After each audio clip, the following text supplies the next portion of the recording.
பொங்கலுக்கு 3000 கொடுத்தோன்னே நாம் அப்படியே கியூ கட்டி நின்று அவருக்கு ஓட்டு போடுவோம் முதலமைச்சர் அவர்கள் அந்த ஏசி அறையில் நம்புறாங்க.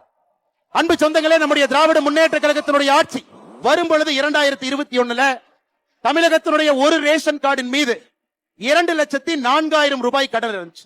ஐயா, நான் திரும்பவும் சொல்றேங்க ஐயா, இதை குறிப்பாக நம்முடைய சகோதரிகள் தாய்மார்கள் கேட்டுக்கிறாங்க. 2021 திமுக ஆட்சி வந்த பொழுது ஒரு ரேஷன் அட்டையின் மீது இருந்த கடன் 2,04,000 ரூபாய்.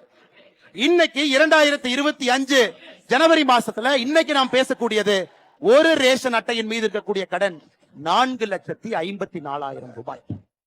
2,04,000 ரூபாய் ரேஷன் அட்டையின் மீது இருந்த கடன் இன்னைக்கு 4,54,000.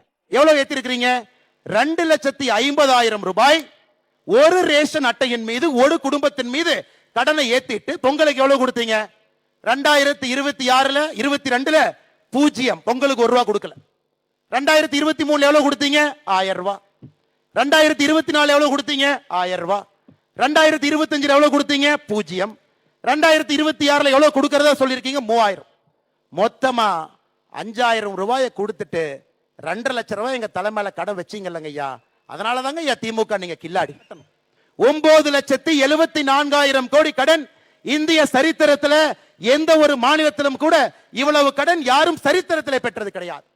ஆட்சிக்கு வந்த பிறகு 5 லட்சம் கோடி ரூபாய் கடன் 4.5 ஆண்டுகள் வாங்கி இருக்கிறாங்க. என்ன பிரமாதம்! கடனை வாங்கி ஆட்சி நடத்திவிட்டு அந்த கடனிலையும் 60% வட்டியை கட்டுவதற்காக பயன்படுத்திவிட்டு என்ன தம்பட்டம் அடித்துக் கொண்டிருக்கின்றார்.